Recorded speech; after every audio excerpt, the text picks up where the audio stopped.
Hello, welcome to this online session. My name is Dr. Louise Lepage and I am a theatre academic from the School of Arts and Creative Technologies from the University of York. And I will be hosting this evening's session.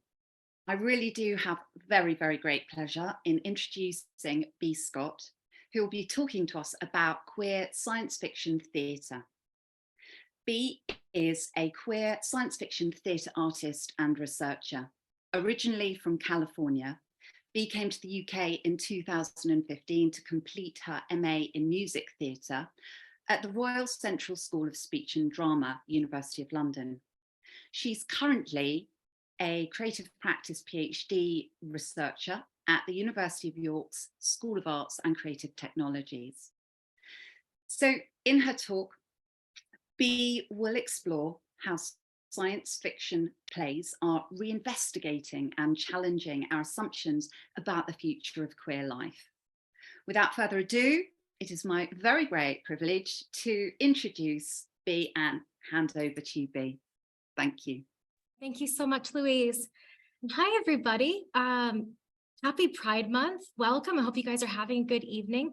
And welcome to Queer Futures in Science Fiction Theatre. So my name is B. Scott. I make and research queer science fiction here at the University of York.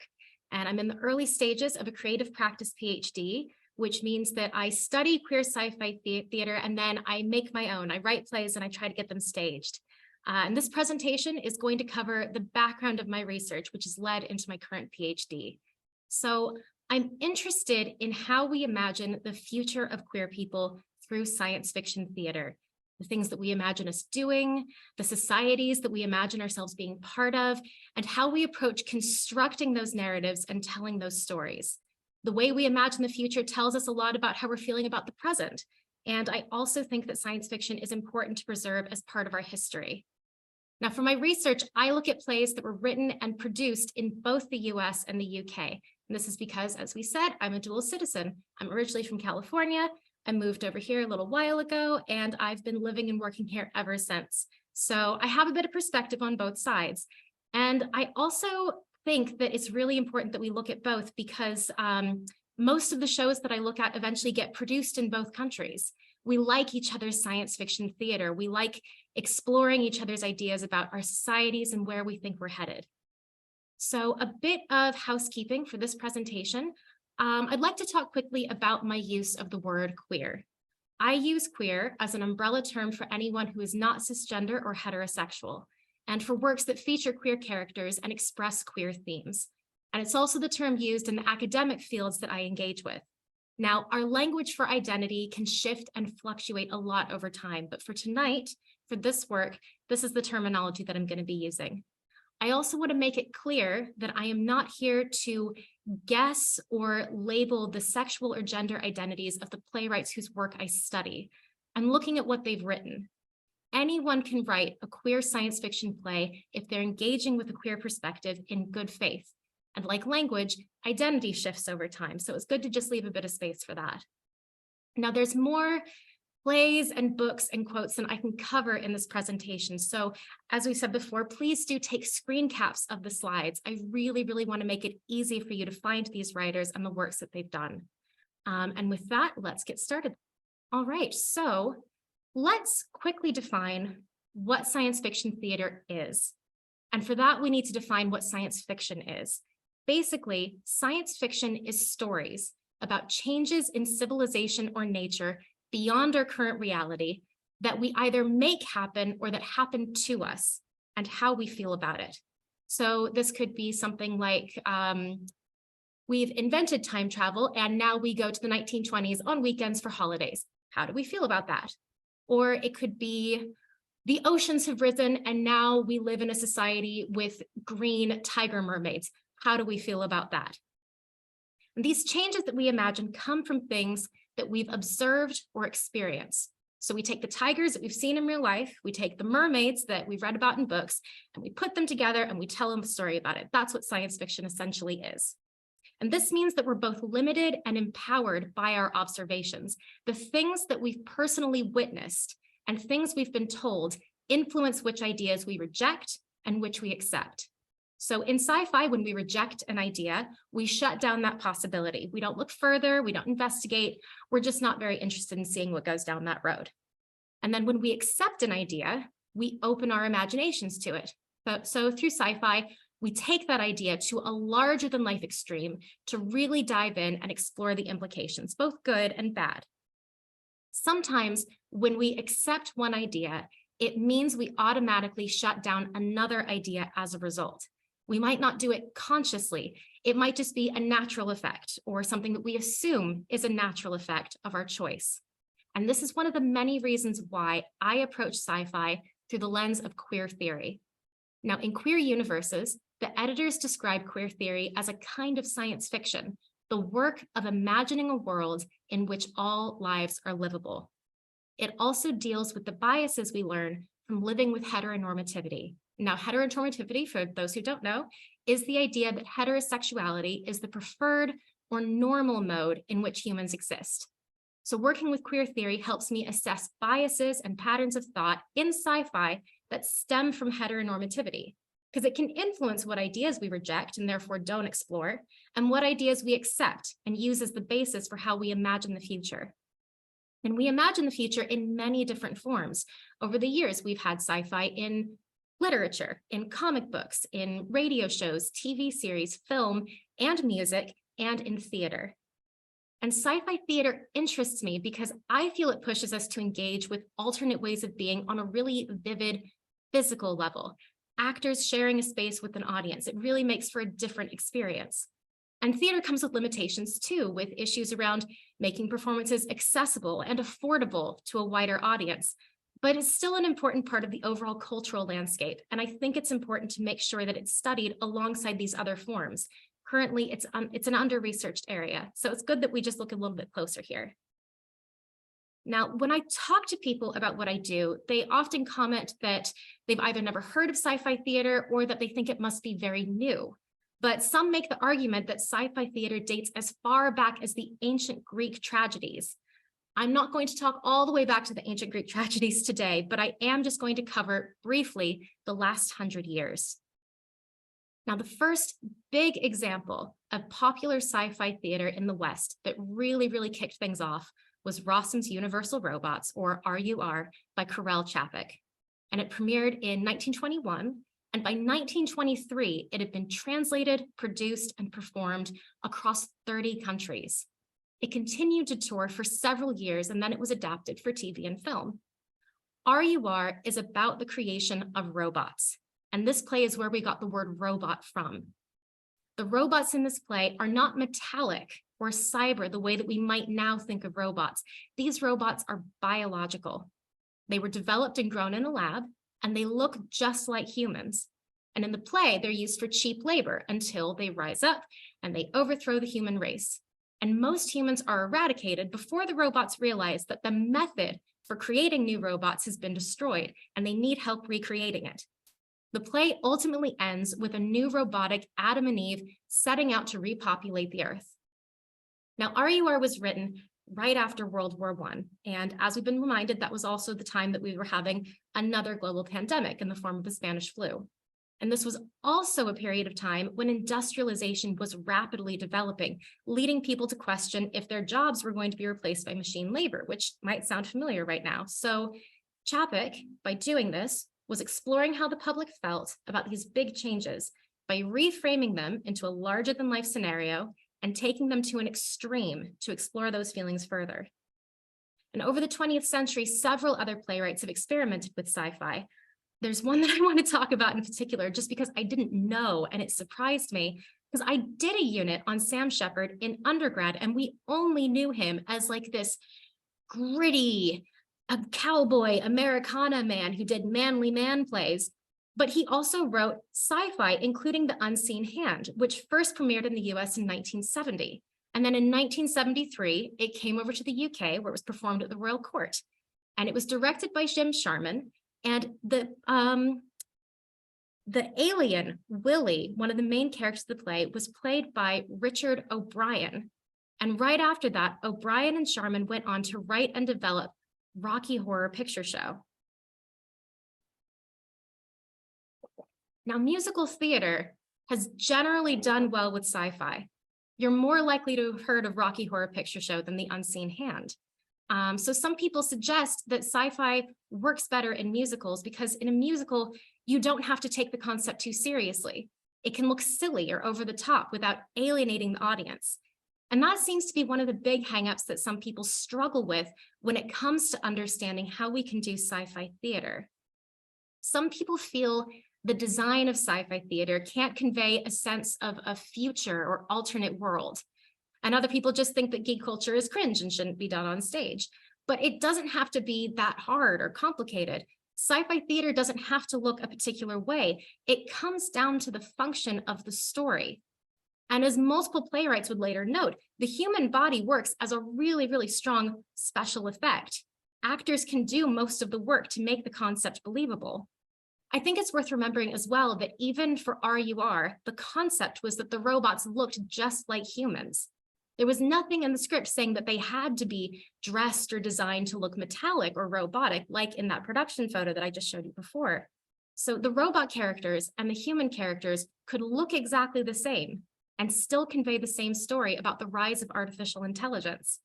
I think we sometimes get in our own way when we worry about making things look strange or otherworldly. Another challenge we face when we're trying to track down sci-fi theater is that the people making it don't always call it science fiction. And this doesn't just happen in theater. Margaret Atwood famously used to say that she wrote speculative fiction, not science fiction. And she and Ursula K. Le Guin would talk about how they described their writing in almost identical ways, except that Le Guin called it science fiction. But with our working definition of sci-fi theater, the number of sci-fi plays grows. So one of the examples that I like to use is Thornton Wilder's The Skin of Our Teeth. I did this play in college, so it's just a bit easier for me to remember.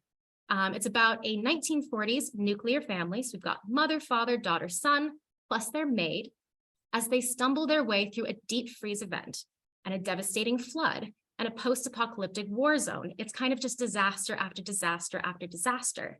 And Wilder wrote that play in the early years of the Second World War, when they felt like they were living through disaster after disaster after disaster. People in society were questioning what the future was going to be like if they kept having these repeated issues. So he explored those feelings by reframing them into a larger-than-life scenario so that people could see how they felt about it. I consider this to be science fiction. Quite a few of the absurdist plays from the mid-20th century as well can also fall under the sci-fi umbrella. My top example for this is Samuel Beckett's Endgame, which is a post-apocalyptic, dystopian tragicomedy. It reflected the existential despair and anxiety people were feeling after World War II and the release of the first nuclear bombs. It's a very cheerful play, and I got to watch it 8 performances a week for 6 weeks because I was working front of house at the Old Vic Theater in the spring of 2020 when they staged their production starring Daniel Radcliffe and Alan Cumming. So performances continued right up until lockdown officially began. We went from watching Alan Cumming and Daniel Radcliffe deal with isolation and fear in their possibly end-of-the-world setting to then suddenly getting sent home for lockdown to experience something very similar. I don't think it's possible to distance ourselves from show concepts like this by saying that they're metaphorical or absurd. I think they function as sci-fi. And this brings us into the 21st century. So now we're living in the years that our 20th century sci-fi writers used to call the future. We enter the digital age. The pace of our scientific and technology development speeds up. Sci-fi doesn't feel like a strange thing to do in theater anymore. So we get new writing companies who start supporting sci-fi in their programming. Then we get dedicated sci-fi theater companies also forming. Small companies start developing their own shows to take to fringe festivals, and sci-fi companies also start making their own festivals dedicated to the genre. And as the sci-fi theater scene grows, writers are able to get a bit more specific, and they can get weird. Because there's more sci-fi plays to read and see, we start learning from each other how to do sci-fi theater better and how to refine it as an art. So in 2015, American Theater Magazine ran this article by playwright Mac Rogers called How to Write Sci-Fi for the Stage in 7 Easy Steps. And his main advice was to encourage writers to borrow from established theater traditions. So everything from Greek tragedies to sitting room dramas, tried and true formats that work well for the stage and can support otherworldly concepts. And as sci-fi theater gets more widely produced and a bit easier to find, we start to see patterns emerge. So playwrights focus on questions dealing with our immediate future. So, for example, we've had a spectrum of plays about the possibility of people moving their lives online. And on one end, we've got crime dramas like Jennifer Haley's The Nether, which is about a dark web virtual reality platform where users can enact dangerous and disturbing fantasies. And on the other, we've got comedies like Shua Lee Cook's An Invitation Out, which is an Oscar Wilde-style sitting room rom-com about a couple making a grand announcement to their cyber socialite society that they're going to pursue a relationship in real life. And because we're writing about more immediate or day after tomorrow scenarios, we also start to see how sci-fi plays can suddenly age or simply become reflections of reality. So The Nether is still being produced ever since its West End run, but later reviews have noted that it was speaking to a past understanding of how online interaction worked. It's still a detailed look at how some people felt about online anonymity, but it's very much of its time. But as time goes on, new elements of the play come forward.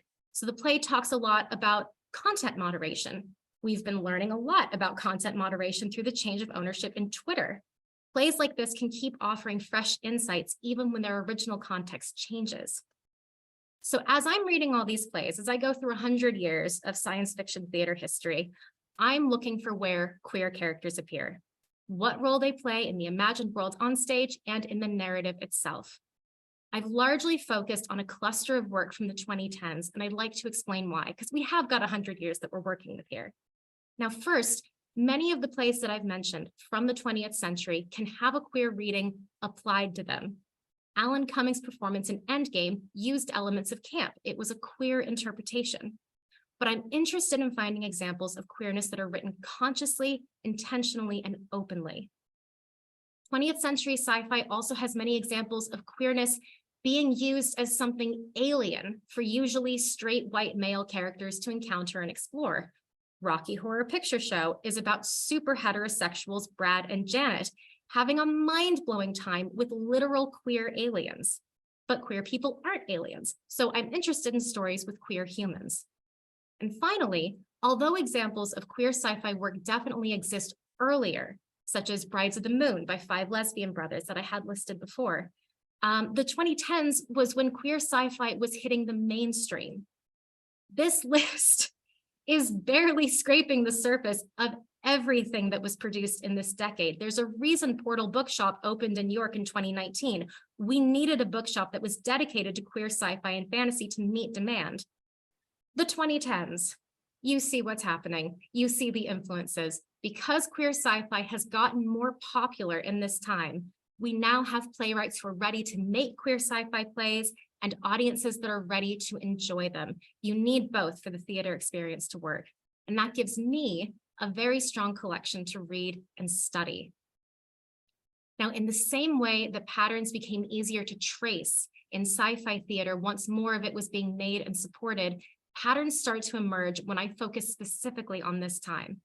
So to start, I found a lot of plays about queer people dealing with pregnancy and reproduction.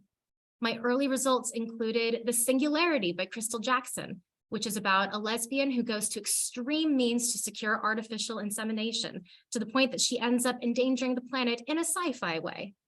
And then there's Babel by Jacqueline Goldfinger, which is about a lesbian couple in the middle of another high concept pregnancy journey who face complications as they navigate a dystopian future featuring genetic editing and water shortages. My own play Mission Creep was about a young queer platonic friend pair trying to get into a placement scheme off of planet Earth on the condition they would procreate as much as possible to preserve the human species. So when I first started looking at this and kind of noticing that pattern, I thought, I totally see what's going on. We're exploring the future of bodily autonomy and reproductive healthcare and justice. That's amazing. I thought it reminded me of the feminist science fiction of the 1970s when Roe v. Wade first came into effect. It continued the legacy of Carol Churchill and her feminist works. I was a bit surprised at how consistently queer people were having babies, but it was definitely an important thing to explore, so no trouble there. But I wanted to see what else I could find, what else was going on out there. So I decided to shift my search, see if I could find some other themes. I tried to look for plays that weren't overtly about family or reproduction. I looked instead at plays about space exploration or climate change. But while the plays themselves were not so focused on questions around family life, many of the queer characters I found were still tied to reproduction in some way. So You Stupid Darkness by Sam Steiner is about 4 volunteer phone operators at a crisis center who continue to work through an ongoing apocalypse. And one of the core tensions of the play is how John, a depressed but determined gay man, butts heads with his coworker Frances, who is perky and optimistic and pregnant. And she seems to represent the hope that somehow humanity might pull through the crisis despite everything, while he feels like he has no future. Another example I found is called Small Steps by Brian Daniel Oglesby. It's been produced and workshopped in a couple different places, but one of the synopses I found put it really, really clearly. Skip Powers volunteers to go to Mars, and the principal of NASA says, yeah, you'll do. Skip is super gay and isn't really a participant in the gene pool, so it just makes sense to send him millions of miles away on the spaceship Atlantis. Now, the play is a really, really funny and sweet rom-com, but it starts with that initial idea of a queer person whose fate is determined by whether or not they're reproducing. So this turned out to be really consistent across the board. No matter what the storyline, the presence of a queer character was accompanied by some question about how they were contributing to the reproduction of the human race. Even if it was just a joke in passing, there was this implication that having a child would help the queer person survive or justify their presence in the future. And when they weren't attached to a child, their chances of being left out or even killed off in the narrative shot up drastically. So why was this so consistent? First, it might be useful to think back to one of our principles of sci-fi that I mentioned before. We imagine things based on what we've observed and experienced. So let's take a look. What have we seen in science fiction? In sci-fi narratives, we tend to signpost that there is hope as long as the story ends with the presence of a child who will continue a form of humanity that we recognize into the future. We can trace this back through decades of sci-fi tradition. Just looking at our examples in this presentation, Endgame has Clove spotting the figure of a small boy outside the window, which prompts him and Ham to debate about whether or not the Earth has a future. Skin of Our Teeth ends with the Antrobus family preparing to start their lives over, their daughter Gladys having given birth to a baby that they will raise together. And Rossum's Universal Robots ends with a transhuman take on the trope. The human-made robots, Primus and Helena, become the Adam and Eve of their race, preparing to make new life. And then we see it in plenty of movies and books as well. Children of Men, Snowpiercer, The Road. Even in the darkest dystopias, if there's a child at the end, there's hope. So that's science fiction. What have we seen across theater? Theater has a long-standing tradition of positioning queer characters as parents or caretakers. This was an intentional choice many writers made. They were combating false, homophobic accusations of the queer community being dangerous to children and to society at large. And when sci-fi theater really started to get going, we were encouraged by our peers like Mac Rogers to look to our theater roots, to draw from what we knew worked in theater. The queer parent was a character we knew we cared about with a compelling narrative and a history in our art form. So that's science fiction and theater. What have we seen in real life? The 2010s, as you may recall, were a huge period of change for the queer community, in part due to the rise and eventual success of the marriage equality movement in the US and the UK. Now, the queer community initially began campaigning for gay marriage following the AIDS epidemic because marriage carried with it a long list of legal rights. And additionally, it carried symbolic value, with the right to marriage as evidence of social equality and acceptance. But the eventual success of this campaign wasn't all about adult autonomy. A lot of it was influenced by how the decision would impact children. So a major turning point in public opinion on gay marriage was sparked when the American Association of Pediatrics published studies in 2013 demonstrating that children were thriving in same-sex homes, and they would do even better if same-sex couples were granted legal marriage rights. This was also debated in the UK, with analysts noting how conservative opponents based their objections on common sense arguments about child welfare rather than data about how modern families work. They had a narrative already in mind, and that was how they were imagining the future. Concerns were also raised that children from same-sex households were being made to feel less than their peers, and that unequal laws were leading to unequal treatment of those kids by other people in their lives. And the queer teen suicide rate also received international attention, with people pointing out that we couldn't really expect gay teens to feel good about growing up in a society where they weren't going to be equal citizens. Now, drawing attention to how this change would benefit children was important, but it did shift the focus from the rights and autonomy of adults to the specific impact on kids and queer people who were interested in having and raising kids. And this was always an issue with the same-sex marriage campaign. Queer theorists like Judith Butler were constantly reminding us throughout the 2000s that winning same-sex marriage would not bring any new rights to anyone who wasn't interested in marriage or having kids, or those who were struggling with challenges like poverty or illness or institutionalized racism, or who just couldn't access government support anyway because the systems weren't designed to address the wide variety of family circumstances that are part of reality, but not the heteronormative nuclear family model. Once same-sex marriage was passed, those other people all still existed and still needed to be supported. So even though there are all these other circumstances to consider, we still tell stories about the future through narratives focused on reproduction. To try to make it more inclusive, we bring some queer people into this future by making them part of that narrative too. And the queer sci-fi plays that we wrote around this time demonstrate this tension between hope for all the queer people for whom this change in the law would help, and fear for all the queer people these changes wouldn't materially affect. The symbolic value of marriage equality carried a lot of cultural weight, but it didn't solve everything. So imagining the future through the act of reproduction doesn't result in a complete picture of what future queer lives could be. And it also doesn't represent a growing percentage of society, queer or straight. A large chunk of the population does not have kids and does not want to have kids. To cite just a few of the many reasons why, people are worried about the economy and how unstable it's become. They're also concerned about climate change, both that the planet won't be able to sustain life and that creating new human life has an ecological impact. Childbirth is increasingly risky. In the US, we've lost the protections we've had through Roe v. Wade, which has had an incredibly damaging effect across all reproductive health care. And in the UK, we're losing the NHS. And for plenty more, it's just something outside of their control. Many of us are not reproducing, but we still have questions about what we're facing in the future. Organizations like Aging Well Without Children, which has a branch here in York, are trying to call attention to the need for large-scale changes about how we structure our communities and support systems.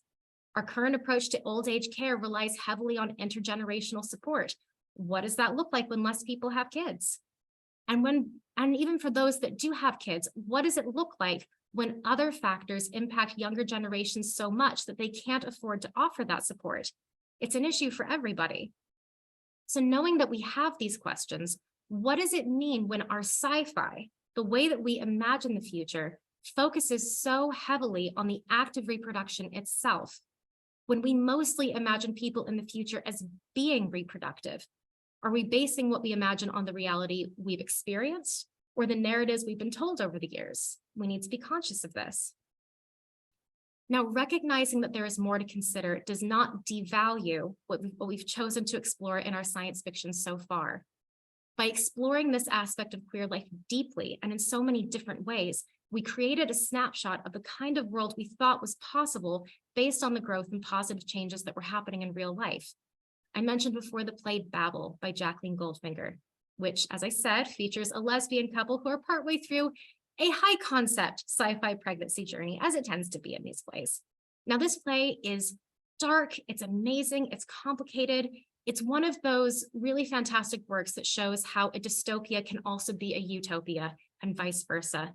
And at the risk of oversimplifying, I want to highlight one of the utopian elements. Now, early in the play, the pair's heterosexual neighbors come to visit them because they're trying to conceive. They want to ask for help and advice. The core premise of the play includes a future where parents of all kinds see each other as allies and respect and value each other's knowledge. And it reminds me again of the feminist sci-fi fiction from the 1970s. Many of those writers included details like mentioning the Equal Rights Amendment as a historical event. And it didn't quite turn out like that, but details like that can let us see the future that people were building in their minds based on what was happening around them. And these playwrights from the 2010s were also not passively agreeing with the idea that queer people must reproduce in order to be part of the future. One standout in particular was Peterson Nachtrieb's play Boom. The play picks apart the common sense argument that reproduction is the only way to contribute. His characters struggle with feeling like they must reproduce as they face a potential end of the world scenario.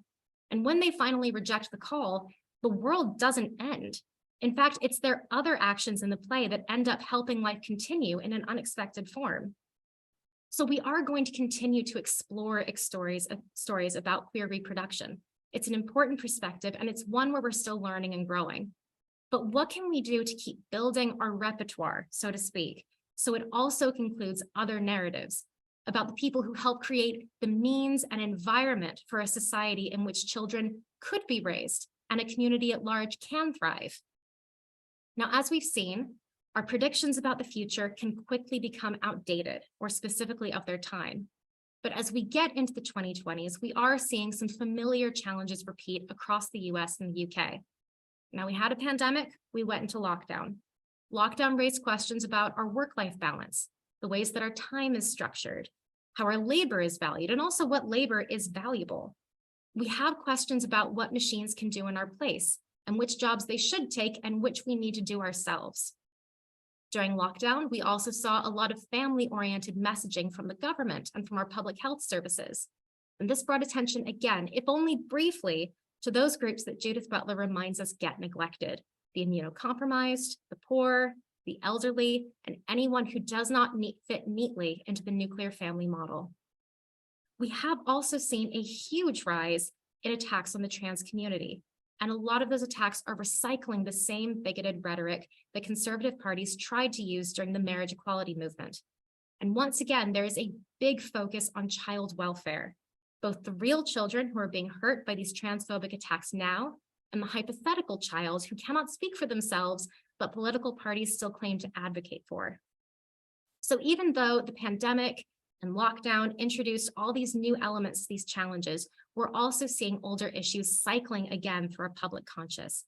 And that means this is a great time to bring new knowledge to the table as we work through these challenges again. So as we get underway in this new decade, how are sci-fi writers utilizing a queer perspective in the way they write the future? There are still plenty of narratives being made about reproduction and the creation of future generations.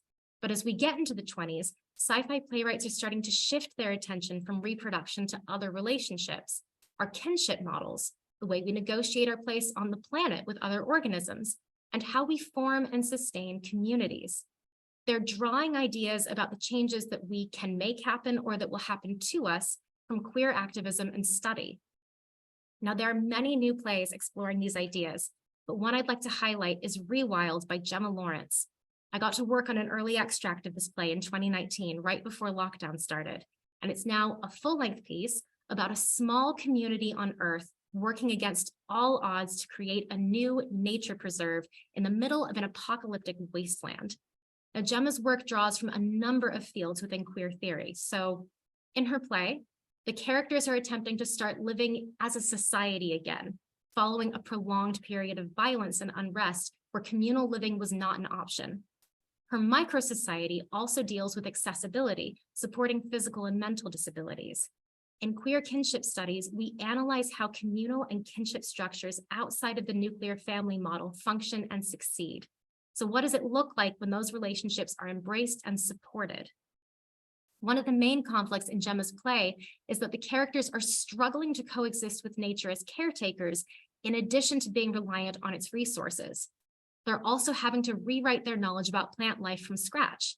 They struggle to get what they need, but they also have an opportunity to strike a healthier balance with nature because they're starting fresh, and they've forgotten many ideas about nature that were once considered common sense. Queer ecology is a framework that helps us recognize biases in how we interpret other organisms and our relationship to them. Sometimes when we're analyzing other species, we assume or look for ways that nature appears heterosexual, ignoring the queer, fluid, interconnected ways other organisms actually behave. We lose out on knowledge we could gain about the natural world and how we can better coexist with it. This is a huge concern as our planet continues to shift and evolve from the effects of climate change. Queer sci-fi theater is also delving into queer temporality, which considers the way queer people experience time and relate to the past, present, and future, and how this can affect identity. It also critiques the pressure put on people to organize their lives according to a particular timeline, such as that pressure to marry and have kids at a certain age. So in Time Hole by Aaron Proctor, a horticulturist travels back in time to gather cuttings of plants to use in the future and basically starts dating a 7th century peasant woman. Now, many time travel narratives portray the past as a time when queerness did not exist or couldn't exist openly. But Proctor writes encounters with ancestors who easily recognize their own queerness in the time travelers who visit them. They celebrate the future as being just as good and queer as their present day. And the play also explores our shared sense of time and how we agree to organize our time so we can form communities and function as a productive society. Queer theorist Elizabeth Freeman calls this chrononormativity. Now, as we explore all these queer perspectives on community and ecology and time within our plays, we're also exploring new ways of making theater and telling stories. Lockdown pushed a lot of theater makers to reflect on what audiences gain from a theater experience, why it's worth the effort to go see a show in person, and how to make shows accessible. Interactive theater was already growing, but now there's an increased interest in audience agency and immersive experiences. One of the interactive shows to come out of lockdown was Leo Dalton's Come Bargain with Uncanny Things. Audiences are invited to negotiate deals with an eldritch creature to win resources and support for a fictional society. It was a deeply immersive event in which audiences could be playful and experiment with community building. Now, in gamified theater like this, audiences can explore non-linear storylines and spend extra time in the environment. And it gives us a chance to reconsider what counts as a narrative and all the different ways an audience can encounter a performance. This is queerness of narrative form. The queer video game academics call it queerness beyond representation.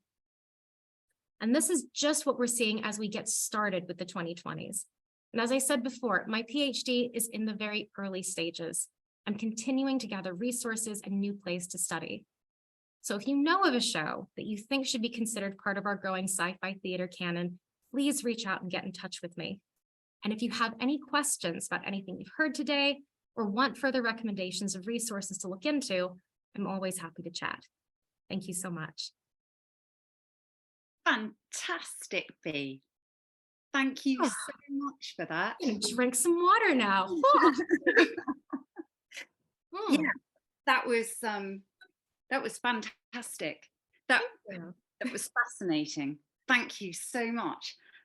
We've got about 15 minutes for questions. So 3 up at the moment. I've got several, but I won't hold on. So I'm going to start with the first one that came through. This is fascinating. I think theatre is amazing because our imagination can fill in so many details without needing very high-tech special effects or post-production. Exactly. Of course, lighting and sound can make a big difference, even if they are not complex. Have you found there to be a particular tool or element in staging or script writing that makes the biggest difference in creating the futuristic science fiction atmosphere on stage? Or does it depend on each play? Thank you. Oh, goodness. I think it can depend on the play. I know personally I'm partial to sound just because that's my background from being in music theater and learning a lot about voice and sound design. So I know that when I start working on projects, that tends to be kind of an easier way for me to get into it just because I know it better. But I have seen some really, really incredible work with lighting. I don't want to spoil the effect of this show because I know they're still touring it, but Emily Carding does some amazing work in Quintessence with lighting shifts. And it's so simple, but it's like being punched in the gut. It's absolutely spectacular. So yes, there are so many different ways to utilize different design tools, but just sort of knowing and being empowered by the idea that it doesn't have to be perfect and high tech and really, really, high spec. There's some great stuff happening right now, with VR and projections, and that can be fun, but it's not mandatory. You can do it in so many different ways. So yeah, yeah. Great, thank you. I'm going to take now the question from June. She writes, that's really interesting to hear how queer sci-fi theatre focus so much on having a child and reproduction and marriage, and how it tangles up with tackling homophobic stereotypes, as you mentioned. Do you think this focus is still causing characters who are on the aromantic or asexual spectrum, and or queer people who don't want kids or marriage, to slip through the cracks in being included or, star in sci-fi theatre? In some ways, yes. I think that there are some narratives that still focus on that romantic element and treat it as a universal, just because historically in storytelling, I think that we've had that pattern. So I don't want to point at any writer and be like, how dare you? How dare you treat that as universal? Like, that's a thing that we've seen since forever. But I do think that awareness is improving. I'm seeing a lot more plays about asexual and aromantic identity. My play dealt with that as well. And so I think that as we continue just to improve with our awareness and all of the ways that we have to educate each other about that, all the different ways of doing outreach, that's just going to continue to get better. We're going to continue to see a greater variety of storylines making it on stage. So that people have that in mind when they see something. They go, okay, this is not necessarily universal, but I can still identify something within it that I recognize. So Yeah. it's getting better and better all the time, I think. It's my observation so far. But thank you for the question.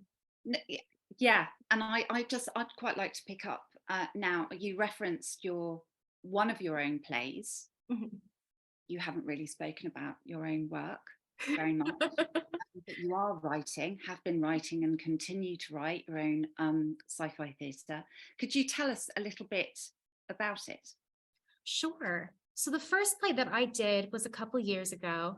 And I was very, very lucky at the time. There was kind of a healthy ecosystem of scratch nights in London. I was able to work with a lot of different companies to develop a play that dealt with asexual and bisexual identity in a sci-fi setting, and kind of questioning, where do we go with this? How do we deal with the reproductive imperative? Do we go with the queer folks? Are we okay? There were a lot of questions, I think, in particular at the time about aphobia and biphobia, the way those intersected. So I was able to go through that process of development really with kind of a grassroots approach, which was fantastic.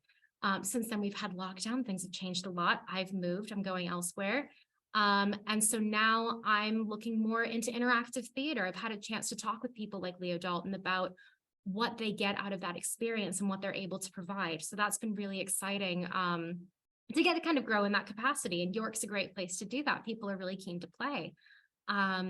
So expanding to playing with elements of time and interactivity, nonlinear storytelling. It's a really, really exciting area. So that's, yeah, if you find this, is a performance coming up in July. We'll figure that out when we get there. But yeah, we're going to have some fun with audience interaction. Can you tell us any more? Oh, let's see.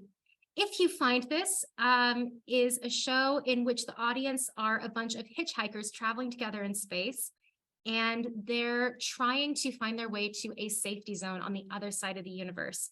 And they're getting a series of messages from the first person to chart this route. But the messages are coming to them out of order. They're getting everything out of time. And also the messages are of variable quality in terms of helpfulness. They're all kind of personal and addressed to the speaker's girlfriend. And so there's a bit of interpretation that has to happen as the audience gets this information, but they get to work together and vote together about how they're going to proceed through the universe and try to make it to the other side in one piece. And there's a couple different endings they can find their way to. So still being workshopped, all to be seen, but yeah, that's my work in progress right now.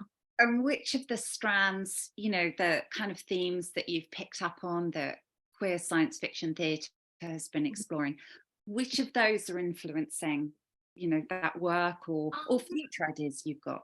Yeah.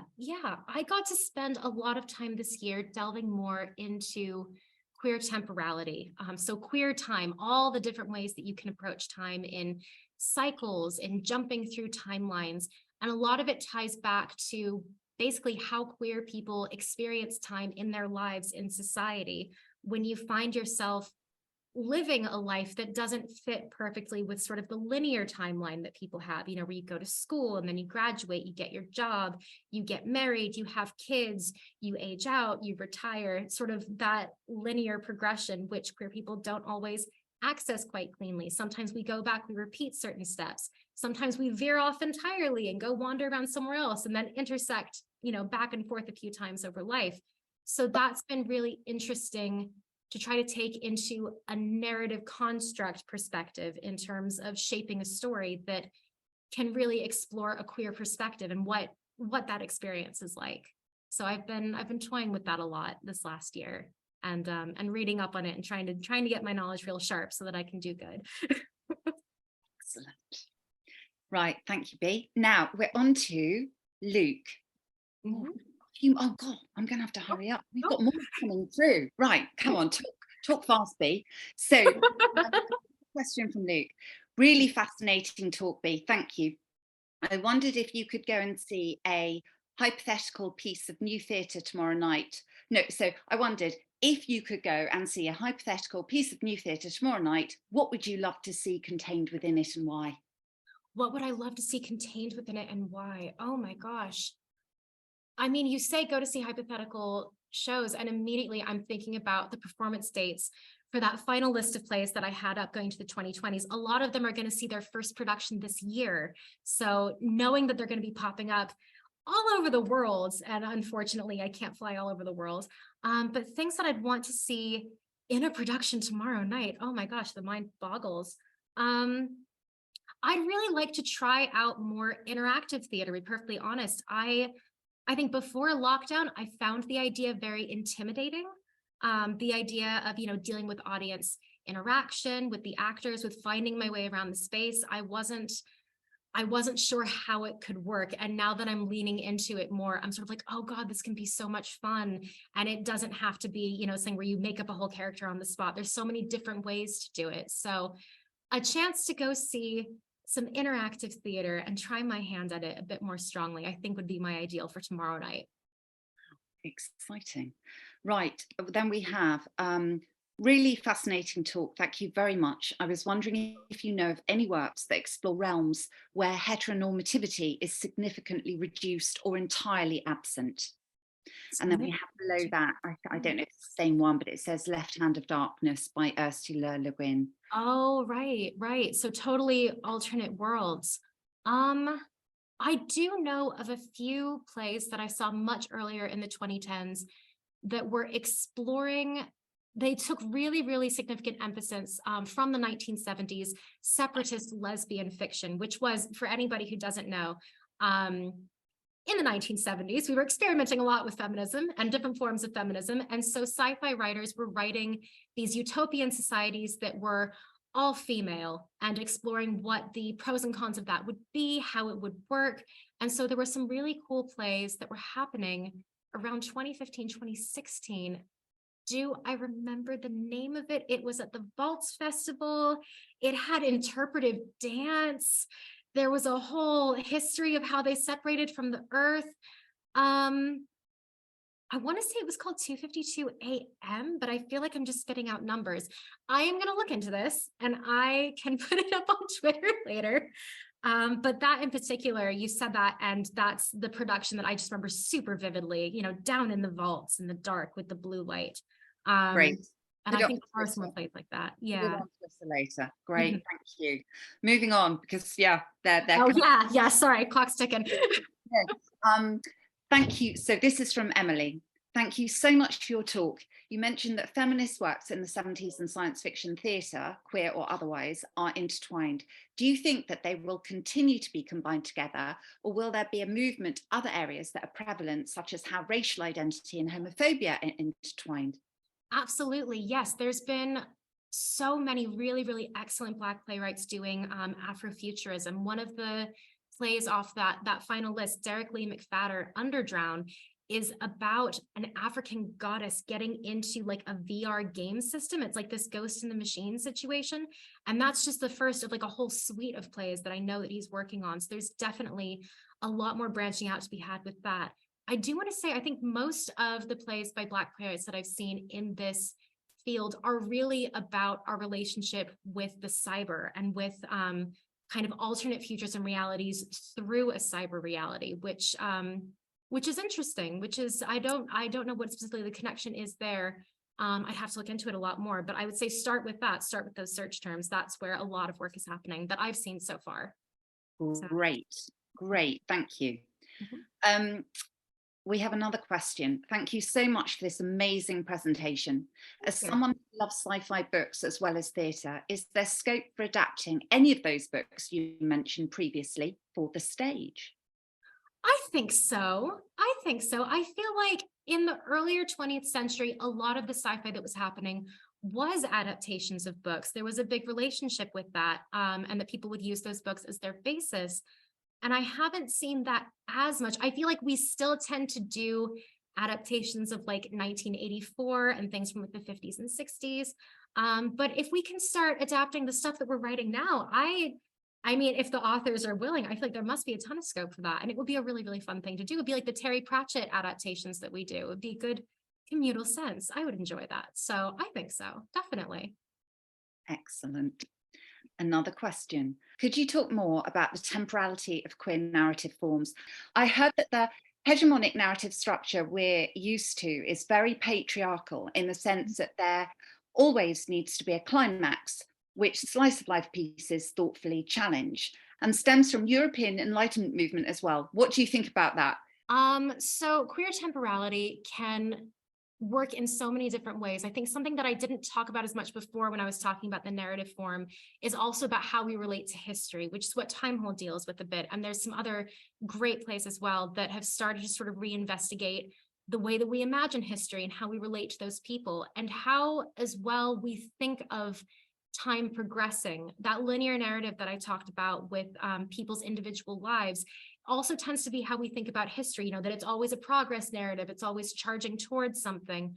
Whereas in queer temporality, there would be suggestions about history moving in cycles. So encountering times where we recognize people who think just like us, and realizing that we have this community that spans back through time, even if we didn't use the same language for our identity or explain it in the same ways. Being able to recognize that potential and not feel so distant from it, or feeling like we're from a more advanced time or they're from a less advanced time, that would also be, to my reading so far, part of queer temporality. So I think I'm trying to bring this back to what you said with your question, but in terms of time and knowledge and the development of knowledge, I would say that queer temporality challenges it in that way, in terms of sort of breaking down, you know, what was the Enlightenment? Maybe there was something else happening in there that doesn't fit neatly in that timeline of progress that we have in mind, but that we can still recognize. I hope that made sense. I think that came together. I'm not sure. You've got more of a brain than I do at this point. Right. So Ash has said, this is absolutely fascinating, relatable, and awesome. Thanks, Bea. Another one, Ash has said, Stars by Tamasha. Is that by Adebayo? Anyway, Stars by Tamasha Theatre is another Afro-futuristic play. Ooh. It was brilliant. I would just like to thank you, Bea. Thank you for everything, for your talk, for your wonderful answers. Thank you, audience, for attending. Thank you for your brilliant questions, and for your very supportive and fascinating comments. So that's it. We're out of time. It's bang on 9 o'clock. I wish you all very, very well, and thank you so much to the organisers and to Bea Scott. Bravo. Well done, Bea. Thank you so much, York Festival of Ideas. You guys are awesome. Thank you. And thank you, everybody, for coming to see us tonight. Bye. Bye.